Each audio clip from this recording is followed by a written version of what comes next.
Okay, we are by the Sheraton right now. And you see it right there in the background. They got the National Action Network conference there today. We're going to try to get in. We're going to see what's up. They actually have quite a few kids out here. Now, the U.S. ambassador is supposed to be speaking. I did bring a letter with me to drop off with her. I wonder if they're going to address it. I bet you they don't.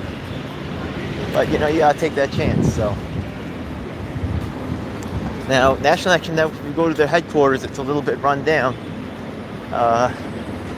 But, you know, there's a lot of corporate sponsors who came in and sponsored this event. There's a lot of politicians as well that sponsored this event. They're looking for black validation. And politically, black people are very powerful with where they're sitting.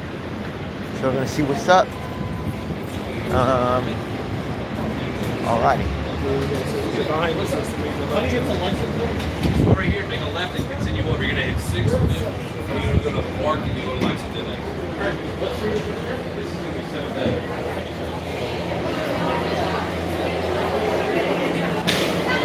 The lobby's pretty crowded.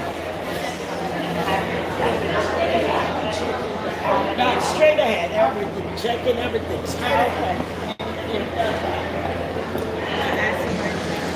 Okay, I recognize some volunteers from other protests that have been with National Action Network. What's up? Let's see what's up.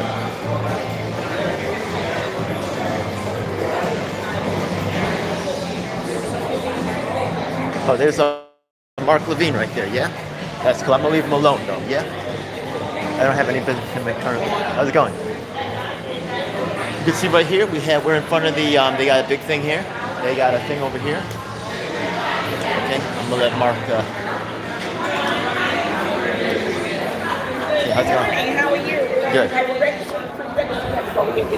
Okay. I think I registered online. Yes, but you still have to get the badge. Okay.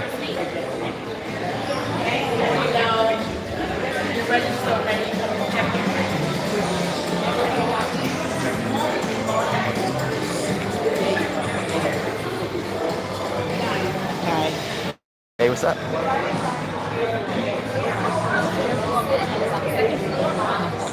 As you can see, they have the t-shirts in the background. I think there is a t-shirt giveaway. I saw that online. It's pretty cool.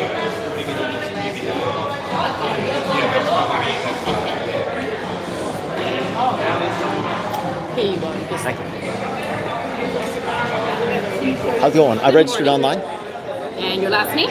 L-E-E. L-E-E? Yeah. First name? Ed, E-D. E-D. Excellent. And we're giving out t-shirts, small, medium, large, extra large? Small. Thank you. You got it. And it's upstairs, second floor, around the corner. God bless. Thank you. Have a good one. Got it. Thank you. Like a plane. Thank you. Escalator to the back, straight ahead. All right, thank you. So we're going in. Hey, how's it going? Good to see you. So some of my people said they was volunteering for today's event. We're going upstairs. Here we go. Okay. Second floor. People that must be volunteering, but I'll probably run into them later. I don't want to hold the camera up in everybody's face, but this is quite a, you know, it is kind of like the gatekeepers get together, but also you got to give them props for having a significant presence. And, you know, when you have... You know what you can do? If you can, I will. Yeah.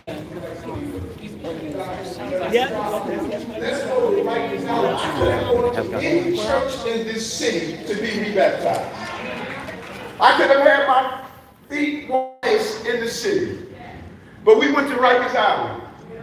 And down next to those 10 other black men. And we didn't bring in cameras. We didn't bring in reporters. We stood there next to them because I wanted them to know that I'm you. I'm you. I'm a perfectly imperfect person that was just able to find a way just to get through. Thank God we had number runners that mommy was able to hit the number every once in a while. So we were able to get by. I'm not trying to be a fancy person. And yes, you can be the word police and say he should have said it this way or that way. Don't try to give me all that madness. I know where my heart is. And my heart didn't come here today. My heart was here 33 years ago. Folks right now who were crawling around on the floor in diapers and telling me what I was doing. Listen, I'm not good on how to tweet. I'm good on the streets. I'm consistent. I don't talk about we need to do something about mental health. I'm on the subway when you see predominantly black and brown men are homeless on the subway system, talking to them, giving them socks, giving them undergarments, trying to get them in the care that they need. I've been on Rikers Island more than any man in the history of this city, talking to inmates who are predominantly black and brown, and talking to correction officers who are predominantly black and brown. Over 40% of them are women, black women, trying to provide for their family, like the speaker's mother was. Consistency is what we need. And you're consistent when you can do it for 33 years. I challenge you to find 1 month in 33 years that I was not fighting on behalf of black and brown people. Find 1 month. You all tech savvy? Go Google me 33 years ago. You find 1 month that I took a vacation. So I'm not woke because I never went to sleep. Never went to sleep. And I'm so happy to be the mayor right now with you. This governor, we have communicated and struggled over some challenging moments. I was able to call her when COVID was suffocating the city. I was able to call her when 180,000 migrants and asylum seekers came here without the national government giving us what we need and not coming with real true immigration reform. I was able to call her when we needed to deal with bullets carving highways of death throughout our city to come up with real smart anti-violence initiatives. I was able to call her over and over and over again. The right person at the right time that's your partner in government can get things done. Let me conclude with this. My brother, Reverend Sharpton. You know, who are we without a conscience? Who are we without something talking to us? And science has never been able to truly reveal what a conscience actually is that makes you just think about your actions and say, what you did wasn't right. And just as our physical body needs a conscience, the anatomy of our country needs a conscience. Reverend Sharpton is the conscience of America. What he has done in the international community, just a few weeks ago, we stood side by side as we asked in America, how can we allow Haiti to go through what it's going through? That's right. Why are we there for the Haitian people? You go back to the days of Yusuf Hawkins. I remember how we would be on the campaign trail protecting Reverend Sharp and his two beautiful daughters and wife, and he would stop off at the mother of Yusuf Hawkins' household long before the cameras left, still provided them the support that they deserved. You look at the days we walked the streets and we were painting crack houses to identify those who were selling the poison in our community, and then he would fight on behalf of those who were in jailhouses. You look over the record of Reverend Sharpton and you'll see the definition of what a conscience means. You take him out of America's history and you'll see that the conscience of America will be challenged.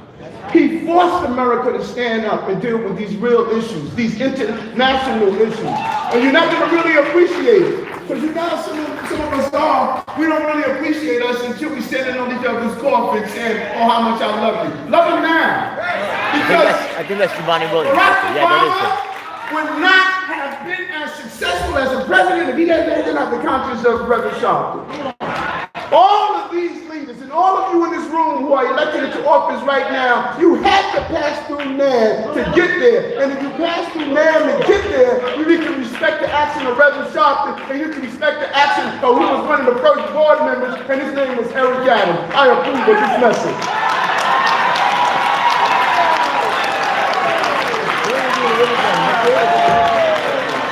Man, Eric, Adam. Are we doing it up here? Nobody's telling me nothing. Do it up there where you see it. Don't do it down here.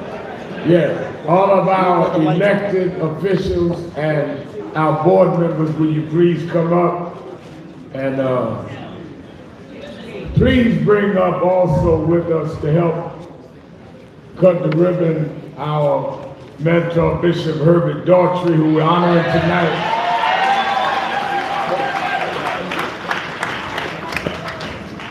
Public Advocate Jamani Williams, Queens Borough President Donovan Richards, Brother Reynos, Julie Minnick, come on up. Jessica Ramos,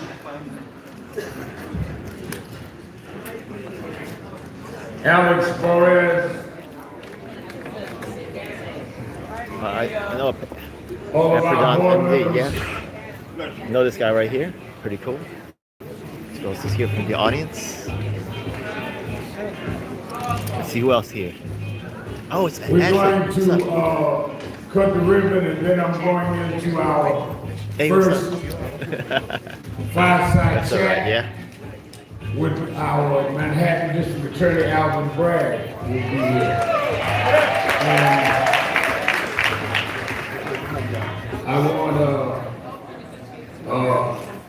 I want to say, you know, I heard the mayor say how his mother played numbers. We're not supposed to say that because it wasn't legal. We're going to make sure Bragg that it didn't go retroactive. Okay, the ones I know are Eric Boxer, Kierna Sanchez, he's the head of labor right there. Rojas, I think. Yes. Cool. Coming them up. Yeah. Vocals there.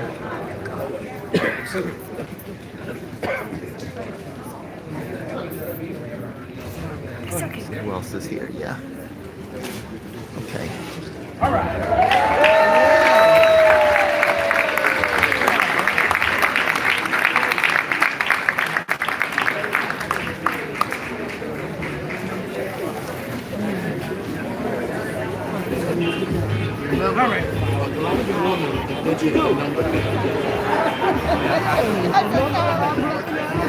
Actually, the James Brown playing in the background, they actually have a history. Stay right up, go in the back. Okay. I don't mind you taking a picture. So that's all right, yeah. Security purposes. Security purposes, yeah, okay. That's all right. That's all right. I am Matt. It is good. Yeah. Thank you, thank you. All right, so James Brown, just so you know, he talked about setting up a establishment for the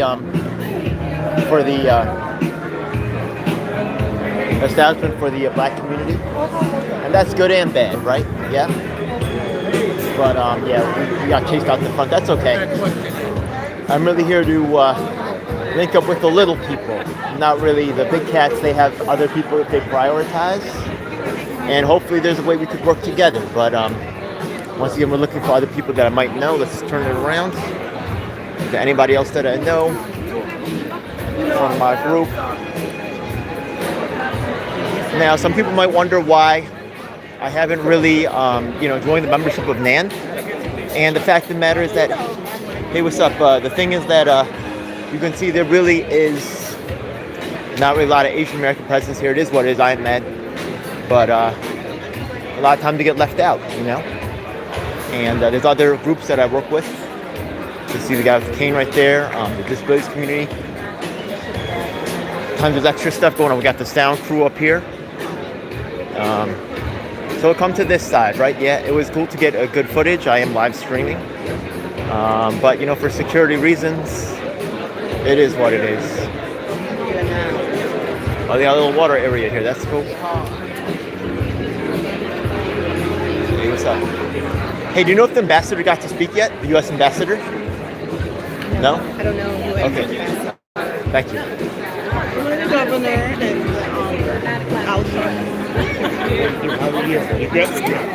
I tried. Hey, Jessica Rojas in the house, yeah? Hey, good to see you, yeah? Good luck, all right? Thank you. Everywhere you go. Do you know what advertising? Eric Botcher, yeah? What's up, bro? Hey, good to see you, all right, yeah? Please help the people in public housing, all right? Thank you, sir. All right, we're here. Other famous luminaries are here. Hopefully I could find the ambassador Okay, we're back on track. to look her up, I yeah? love Garth. Up here in the Sanchez, right? Yeah? Okay. It's all good. We have that much business, so it's all good. They know who I am. They know it's scary too. Yeah. Alvin Bragg on the stage right there, next to Al Sharpton. That's pretty cool. So, oh, what's up, bro? Thanks, man. I'm a Kaepernick fan. Too bad he couldn't make it to the Jets. Let us welcome, and I want you to know. Jumani, what's up, bro? Curtis, heavy out. This is nothing new. Thanks, man. This brother, when he was running, before he was running, after he won, not only does Hey, good to see you. come by Good to see you National again. Network on Saturdays, he comes by Huddle for our youth meetings on Monday night when he can. He's a Is this committed public servant and community member. Teaches Sunday school at Abyssinian Baptist Church. Give a hand to Manhattan District Attorney. All right. Oops, sorry.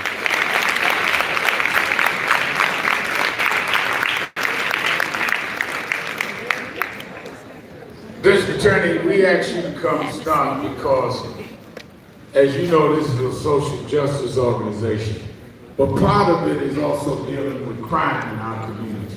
Yeah. And the fact that a lot of people act like we are not concerned as a community about crime. Understands the broader trauma. I know the trauma of gun violence. And so we have not just prosecution and accountability, of course we do that, but we have phenomenal advocates, counselors, social workers that are talking to that 97%, helping them with that trauma, helping them deal with being a shooting victim, which makes them stronger, their family stronger, and by extension our entire neighborhood. So it's doing both.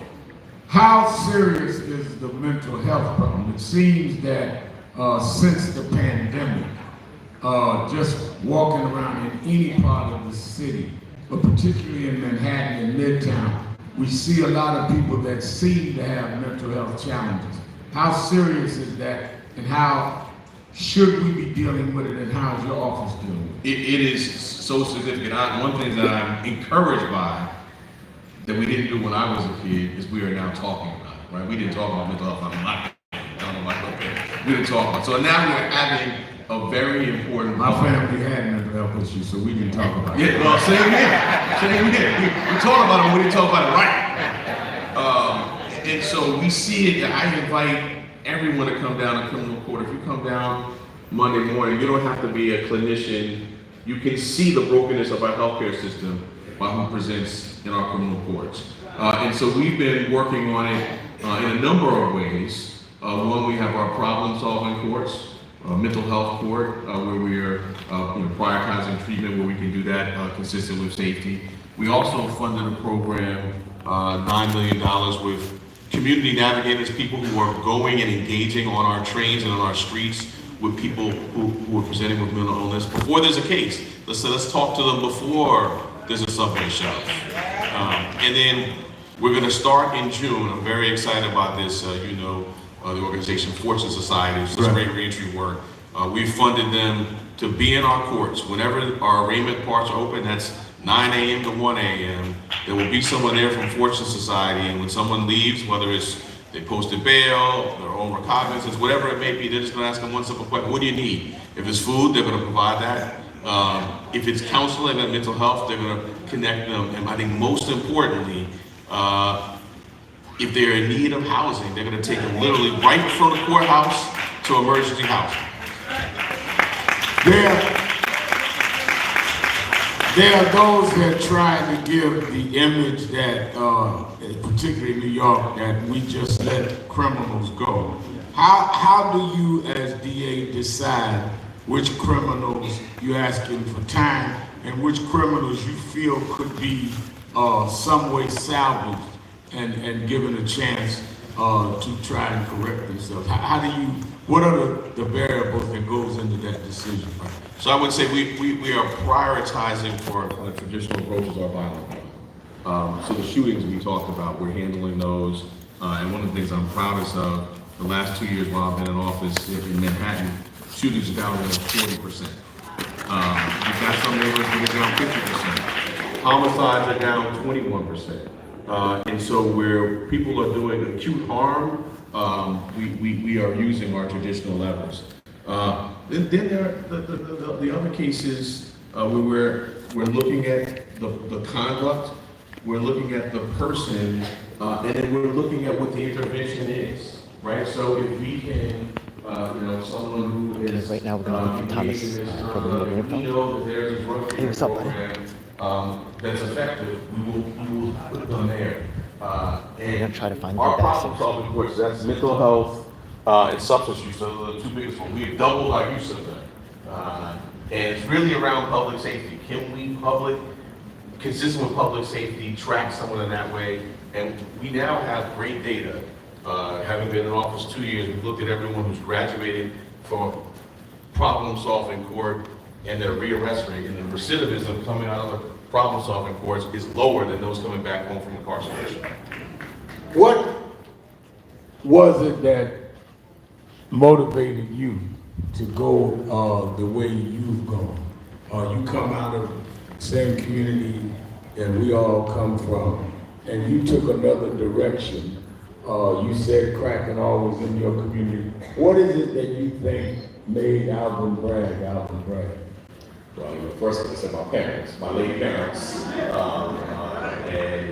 and their faith in the church. It's one of the reasons that I'm always drawn to the end of your leadership. We talk about the strides we've made. Civil rights movement was born in the church. My dad was with one of your founding, Reverend Y.C. Walker in Petersburg, helping lead the sit-ins at the lunch counters. I grew up with those stories. But most importantly, I can talk about me as a Sunday school teacher. I grew up with my parents, and my dad said, I'm not going to something, but I know there's a kid you got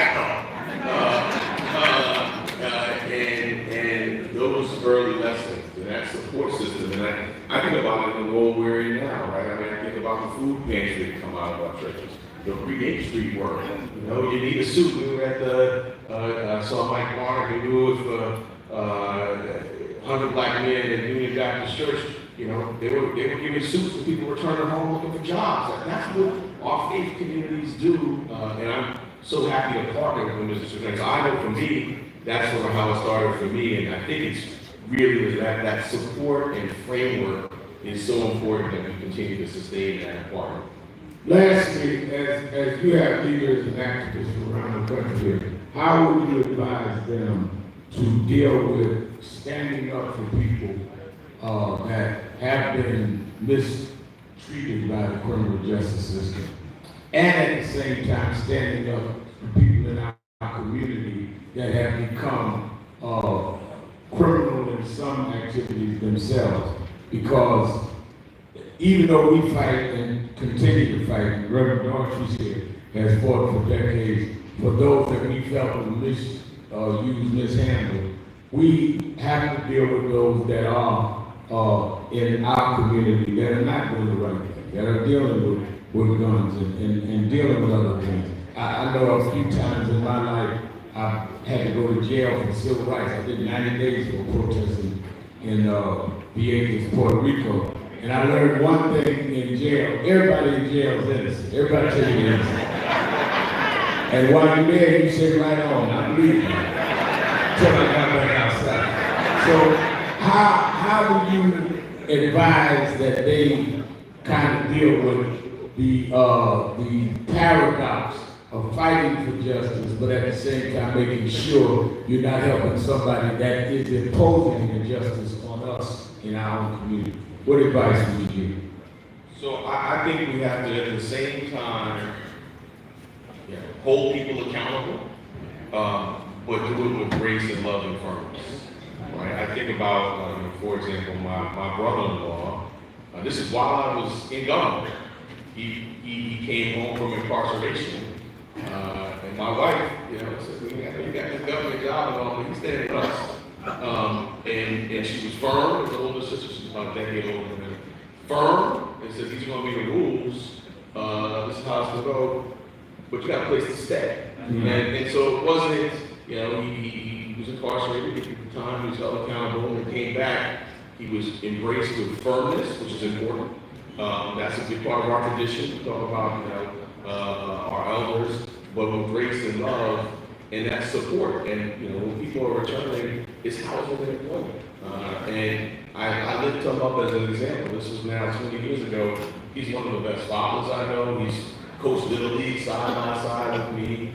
He's been in jobs with increasing level of responsibility.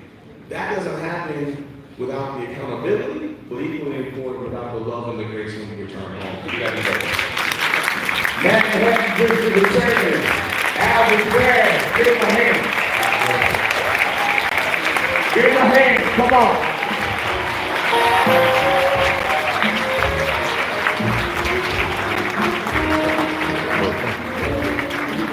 Hey, do you know if the ambassador? Still here. Yeah. Do you know if the ambassador, Miss Greenfield, spoke yet? Because I didn't. No, not yet. Third person asked. She's late or something, or? Well, they started late. Something. They started. That we don't have that information. Yeah, they started. That's all good. Okay. It's all good. Thank you, sorry about that. Thank you. Hey, what's up? Let me say that Right. it is extremely important that we all understand and go by the program, because I want everybody to get the information and we break into sessions. But we're not going to leave here this week without having an action plan. That's right. In all these areas.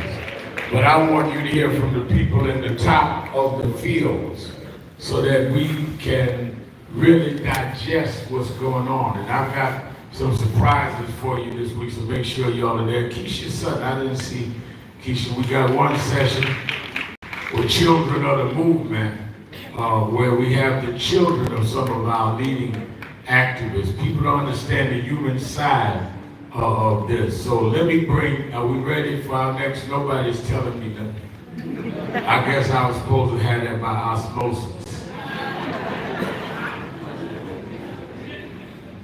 Then I want, how many of you have gotten your t-shirts, "We Won't Go Back"? It's right here. I want everybody to wear your t-shirt, because the theme of this convention is that we won't go back. There has been a move to remove the things that were gained in the civil rights movement. Let's be real clear.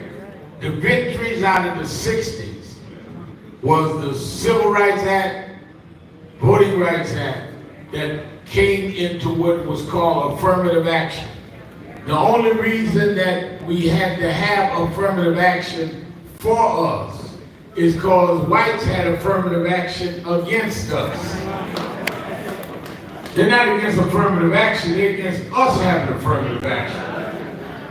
And if there's a theme this week we're going to raise every session, is that we've got to deal with the end of affirmative action. And when you have people that get into college because their uncle or their daddy or their granddaddy went to that college, well, our granddaddies couldn't go to certain colleges. That's affirmative action to exclude us. So we need to turn that around. So I want you all to wear these t-shirts this week.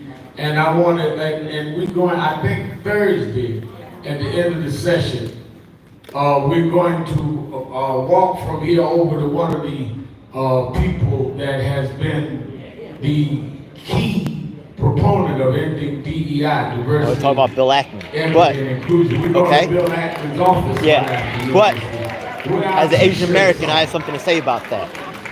I've been trying to address that. Is that going to happen on Thursday? Because I think it should happen on Thursday. To see Times They Square, need you a come to discussion. walk through Times Square saying, we ain't going back no more.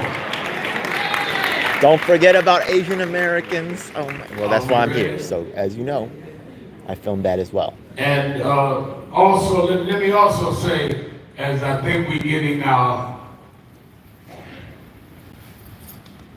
next guest, well, I'll just say, I'm not supposed to announce something. Just be here every day. We got something surprise. I don't want to announce something and then they cancel because of that. Then, of course, many of you will understand that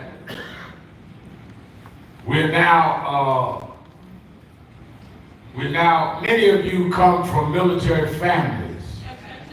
And many of you have been in the military yourself.